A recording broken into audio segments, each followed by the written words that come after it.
Sir, Iran, Israel, America మధ్య ఒక యుద్ధం జరుగుతున్న ఈ నేపథ్యంలో సిరియాలోని ఒక చర్చిలో ఒక బాంబు పేలింది సార్. ఇది ప్రపంచవ్యాప్తంగా కూడా చర్చనీయాంశంగా మారిపోయింది. దీని వెనకాల ఇరాన్ ఉందేమో అన్న అనుమానాలు కూడా వ్యక్తమవుతున్నాయి. అసలు ఎలా జరిగింది ఇది? ఎవరు పేల్చారు? ఎందుకు పేల్చారు? మరి దీనికి ఈ ఇరాన్, ఇజ్రాయెల్ వార్‌కి మధ్య రిలేషన్ ఏంటి? దీనికి సంబంధించినటువంటి వివరాలున్నాయి సార్. ఇప్పుడు ఇరాన్ మీద డైరెక్ట్ గా అమెరికా అటాక్ చేసి 3 న్యూక్లియర్ సైట్లని ధ్వంసం చేశానని చెప్పిన తర్వాత ఒక్కసారిగా మొత్తం ప్రపంచవ్యాప్తంగా ఒక నార్మల్స్ అనేది పోయింది. ఒక ఉద్రిక్త వాతావరణం నెలకొంది. ఇప్పుడు ఇరాన్ ముందున్న కర్తవ్యం ఏంటంటే ఈ అమెరికా ఫోర్సెస్ ని, అమెరికా సంబంధంలో ఉన్న వాళ్ళందరినీ అసిమెట్రిక్ వార్ ద్వారా దెబ్బతీయడం. అంటే డైరెక్ట్ గా ఫేస్ టు ఫేస్ వార్ కాకుండా ప్రచ్ఛన్న పద్ధతిలో అమెరికాను డీస్టెబిలైట్ చేయడం, అమెరికా ఫోర్సెస్ ని ఇబ్బంది పెట్టడం. ఇది డైరెక్ట్ గా America forces middle east and west ఏషియాలో అమెరికా 19 స్థావరాల్లో 19 స్థావరాల్లో 50,000 మంది అమెరికా సైనికులు ఉన్నారు. వాళ్ళ మీద అటాక్ చేయాలంటే ఇరాన్ కి ధైర్యం చాలట్లేదు. వాళ్ళ మీద అటాక్ చేస్తే అమెరికా ఆల్ అవుట్ వార్ ప్రకటిస్తుంది. అది ఇబ్బంది అవుతుంది. అమెరికానే కాకుండా అమెరికాతో పాటు అమెరికన్ అలయన్స్ లో ఉన్న యూకే లాంటి దేశాలు కూడా రంగంలోకి దిగుతాయి. అందరిని ఎదుర్కోవడం అనేది ఇరాన్కి సాధ్యం కాదు. అందుకని అసిమెట్రిక్ వార్, ఒక పక్క ఇజ్రాయెల్ మీద దాడి చేస్తూనే మరోవైపు అమెరికాకి అనుకూలంగా ఉన్న ఫోర్సుల్ని అటాక్ చేయడం. ఇరాన్లో సిరియాలో ఏమైందంటే బషర్ అలీ అసద్ అనే ఒక ప్రెసిడెంట్ మొన్నటి వరకు ఉన్నాడు. డిసెంబర్ 24, 2024లో అతని ప్రభుత్వాన్ని కూల్చేశారు. 2011 నుంచి సిరియాలో సివిల్ వార్ జరుగుతుంది, అంతర్యుద్ధం జరుగుతుంది. ఈ అంతర్యుద్ధంలో రష్యా కూడా కీలక పాత్ర వహించింది. రష్యాకు అనుకూలంగా ఇరాన్ కూడా ఈ బషీర్ అసాద్కి అనుకూలంగా ఇరాన్ ఫోర్సెస్, షియా మిలిషియా, తర్వాత లెబనాన్లో హెజ్బుల్లా, వీళ్ళందరూ కూడా అక్కడ పనిచేస్తున్నారు. ఎప్పుడైతే రష్యా ఉక్రెయిన్ యుద్ధంలోకి వెళ్ళిపోయిందో ఇక్కడ అసాద్కి రష్యా సపోర్ట్ తగ్గిపోయింది. దాంతో అమెరికా రంగంలోకి దిగి ఈ అసాద్కి యాంటీగా ఉన్న గ్రూపుల్ని అమెరికా రెచ్చగొట్టి ఇజ్రాయెల్ కూడా రంగంలోకి దిగి వీళ్ళిద్దరు కలిసి అక్కడ ప్రభుత్వాన్ని కూలగొట్టి హెచ్టిఎస్ పార్టీ అంటారు, Hayat Tahrir al Sham party. ఈ పార్టీకి సంబంధించి అహ్మద్ అల్ షరా అనే అతన్ని ఇప్పుడు తీసుకొచ్చారు రంగంలోకి. ఇతని ఆధ్వర్యంలో గవర్నమెంట్ ఫామ్ అయింది ఇప్పుడు డిసెంబర్ 2024. అయితే గవర్నమెంట్ ఫామ్ అయినా కూడా ఇక్కడ అనేక రకాల గ్రూపులు ఈ గవర్నమెంట్ యాంటీగా పనిచేస్తున్నాయి. సో అందువల్ల ఇరాన్కి సంబంధించిన షియా మిలిషియా గ్రూప్ కూడా అక్కడ పనిచేస్తుంది అనమాట.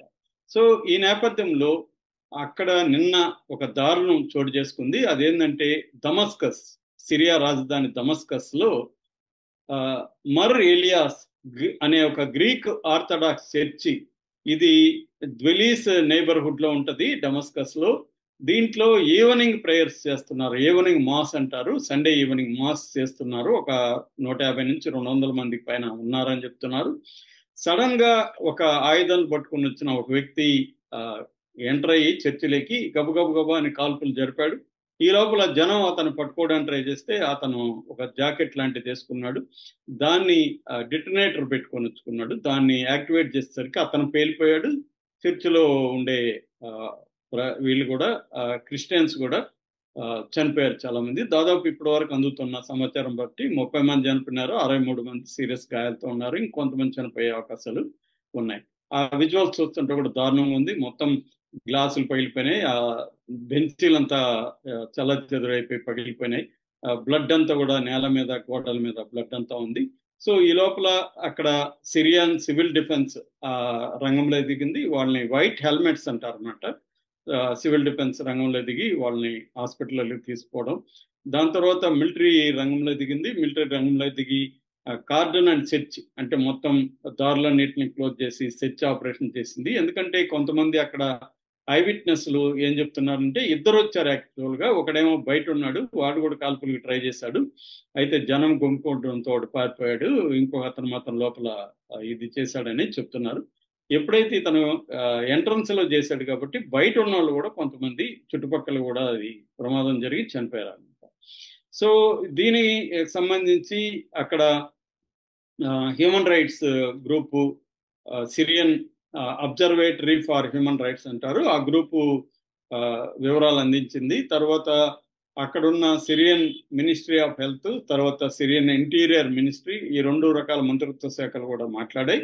అట్లాగే సిరియాకు సంబంధించిన స్టేట్ ఇన్ఫర్మేషన్ నెట్వర్క్ సనా అంటారు దాన్ని, ఆ సనా కూడా ప్రపంచ మీడియాతో మాట్లాడారు. వాళ్ళంతా ఈ విషయాలు చెప్పారు. ఇప్పుడు వాళ్ళు చెప్తున్నది ఏమంటే అసలు ఎవరు ఈ మిలిటెంట్, ఎవరు ఇతను వచ్చి ఎందుకు పేల్చుకున్నా అంటే వాళ్ళు చెప్తున్నది ఐఎస్ అనే ఒక సంస్థ. ఐఎస్ అంటే ఇస్లామిక్ స్టేట్ అన్నమాట. దాని పేరు ఇస్లామిక్ స్టేట్ అనే ఒక సంస్థ దీనికి కారణమని సిరియన్ ప్రభుత్వం ప్రకటించింది. ఇస్లామిక్ సంస్థ ఎవరంటే ఇది ఎవరో కాదు, ఐసిస్ గ్రూప్ నే ఐఎస్ అని కూడా పిలుస్తారు. దీన్ని ఒక్కో చోట ఒక రకంగా పిలుస్తారు. ISIL అని పిలుస్తారు. ISIL అంటే ఇస్లామిక్ స్టేట్ ఆఫ్ ఇరాన్ లెవియంట్ అంటారు, అదొక గ్రూప్ పేరు. అట్లాగే ఐసిస్ అని కూడా పిలుస్తారు, Islamic state of Iraq and Syria. అంటే ఒక్కొక్క రకంగా ఒక్కొక్క పేర్లు ఉంటాయి. సో ఐసిస్ కే అని కూడా పిలుస్తారు, పాకిస్తాన్లో ఆఫ్ఘనిస్తాన్లో పనిచేస్తుంది. ఇలాగా దీన్ని వీళ్ళేమో సిరియాలో ప్రజెంట్ పనిచేసే గ్రూప్ పేరు ఐఎస్ అని పెట్టుకున్నారు, ఇస్లామిక్ స్టేట్ అని. సో ఈ గ్రూప్ ఏంటంటే ఇది సున్నీ గ్రూప్ అన్నమాట. మామూలుగా ఇస్లాంలో ప్రధానంగా 2 గ్రూప్స్ ఉంటాయి, ఒకటి సున్నీ అండ్ షియా. సున్నీ గ్రూప్ ఇది సలామీ జిహాదిస్ట్ అంటారు వీటిని, సలామీ జిహాదిస్ట్ గ్రూప్ ఇది గ్లోబల్ ఖలీఫత్ సామ్రాజ్యాన్ని ఆర్ముడ్ స్ట్రగుల్ ద్వారా తీసుకురావాలనేది ఈ గ్రూప్ లక్ష్యం అన్నమాట. ఈ గ్రూప్ మామూలుగా ఇలాంటి కార్యక్రమాలు ఎక్కువ చేస్తుంటది. అయితే ఇలాగా చర్చిలోకి వెళ్ళి చేయడం మాత్రం 2011లో సివిల్ వార్ స్టార్ట్ అయిన తర్వాత ఈ 14 ఏళ్లలో ఇదే ఫస్ట్ టైం అన్నమాట. ఇప్పటి వరకు ఈ గ్రూప్ ఇలాగా చేయలేదు. ఎప్పుడు చర్చిల్లోకి వెళ్ళి ఎంతమందిని చంపలేదు. అంతకుముందు ముస్లింలను చంపిన సంఘటనలు అయితే ఉన్నాయి. అయితే క్రిస్టియన్స్ అనేది ఏంటంటే ఇప్పుడు వస్తున్న ఈ హెచ్డిఎస్ గవర్నమెంట్ ఏదైతే ఉందో, అహ్మద్ అల్ షారా గవర్నమెంట్, ఇది క్రిస్టియన్స్ని వేధిస్తుంది. క్రిస్టియన్ ఎక్కువగా ఉన్న ఏరియాల్లోకి వెళ్ళి ముస్లిం ప్రేయర్స్ని, అదాన్ అంటారు, ముస్లిం ప్రేయర్స్ని వినిపించడం లౌడ్ స్పీకర్లలో, వాళ్ళని వేధించడం అనేది ఎప్పటి నుంచో చేస్తుందని వాళ్ళు ఆరోపిస్తున్నారు. ఏదేమైనా ఈ సివిల్ వార్ వల్ల ఒకప్పుడు 10 లక్షల క్రిస్టియన్స్ ఉండేవాళ్ళు సిరియాలో, ఇవాళ 30 లక్షలు మాత్రమే, 3 లక్షలు మాత్రమే ఉన్నారు. మిగతా 7 లక్షల మంది చుట్టుపక్కల ఉన్న దేశాలకి, యూరోప్కి అంతా పారిపోయారు, కొంతమంది చనిపోయారు. సో ఈ 3 లక్షల మందిని కూడా ఇప్పుడు వీళ్ళు వేధిస్తున్నారు అనమాట. అంటే ఈ ఐఎస్, ఇస్లామిక్ స్టేట్ అనేది ఒక భయభ్రాంతమైన పరిస్థితిలో ఉంది. సో వీళ్ళని ఇస్లామిక్ స్టేటే చంపారు. ఎందుకంటే ఇస్లామిక్ స్టేట్ ఆర్గనైజేషన్ సిరియాలో చాలా స్ట్రాంగ్గా ఉంది. వాళ్ళకి 30,000 మంది ఆర్మీ ఉన్నారని చెప్తున్నారు. వాళ్ళకి 1 బిలియన్ యాన్యువల్ బడ్జెట్ అని చెప్తున్నారు. దాదాపు 12 ముస్లిం కంట్రీస్లో వీళ్ళు పనిచేస్తున్నారు అనేది చెప్తున్నారు. ముఖ్యంగా ఇరాక్ వార్ 2003, 2011 వరకు జరిగింది. ఆ తర్వాత 2013 నుంచి 2017 వరకు జరిగింది. ఆ ఇరాక్ వార్లో కూడా వీళ్ళు యాక్టివ్గా ఉన్నారు. అలాగే సిరియన్ సివిల్ వార్లో కూడా వీళ్ళు చాలా యాక్టివ్గా ఉన్నారు. అట్లాగే లిబియా, పాకిస్తాన్, యెమెన్ ఇలాంటి దేశాల్లో కూడా ఇస్లామిక్ స్టేట్ అనే ఒక ఉగ్రవాద సంస్థ పనిచేస్తుంది. దీన్ని ఆల్రెడీ దాదాపు 13 ముస్లిం దేశాలు దీన్ని బ్యాన్ చేశాయి. అమెరికా బ్యాన్ చేసింది.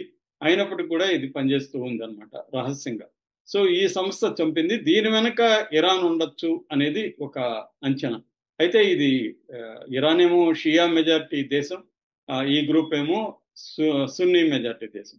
కాకపోతే ఏంటంటే ఒక్కొక్కసారి ఐడియాలజీ కంటే కూడా స్ట్రాటజిక్ అలయన్సెస్ అనేవి మిడిల్ ఈస్ట్లో ఎక్కువగా మనకు కనబడతాయి. ఐడియాలజీ అనేది సెకండరీ. ఒకప్పుడు అట్లా అనుకుంటే ఇరానే ఇజ్రాయెల్కి ఫ్రెండ్గా ఉన్నింది చాలా కాలం. ఈవెన్ ఆఫ్ఘనిస్తాన్ అణచివేయడంలో అమెరికాకి ఇరానే సహాయం చేసింది. అలాగా రకరకాలుగా ఇది కాంప్లికేటెడ్. మనం సింప్లిఫై చేసి ఇది షియా ఫిలాసఫీ, సున్నీ ఫిలాసఫీ అని చెప్పేయలేము. ఇప్పుడు పాకిస్తాన్ సున్నీ మెజారిటీ కంట్రీ, కానీ ఇరాన్కి సపోర్ట్ చేస్తుంది. అలాగా అదేంటంటే స్ట్రాటజిక్ ఇంట్రెస్ట్లు అని బట్టి ఒక దేశం ఇంకొక దేశం. మనం ఇప్పుడు అట్లా అనుకుంటే మోడీ హిందుత్వవాది, కానీ అనేక ముస్లిం కంట్రీస్లో అదాని వ్యాపారాల కోసం మోడీ సహాయం చేస్తున్నాడు. కాబట్టి ఫైనల్గా స్ట్రాటజిక్ ఇంట్రెస్ట్లు లేకపోతే ఆర్థిక పరిమాణ ఇంట్రెస్ట్లే డ్రైవ్ చేస్తాయి. ఐడియాలజీ అనేది ఎప్పుడు కూడా సెకండరీ. ఐడియాలజీ పేరుకి మాట్లాడుతుంటారు, దాన్ని ఏమంటే ఆప్టిక్స్ అంటారు, అంటే బయటికి కనబడడానికి మాట్లాడుతాం. నిజానికి బీజేపీకి హిందుత్వం పట్ల ఏ రకమైన శ్రద్ధ లేదు, దాన్ని రాజకీయంగా ఉపయోగించుకుంటుంది అంతే. అట్లాగే వీళ్ళు కూడా అంతే. ఇప్పుడు ఇస్లామిక్ స్టేట్ కూడా ఇరాన్ సపోర్ట్ చేసి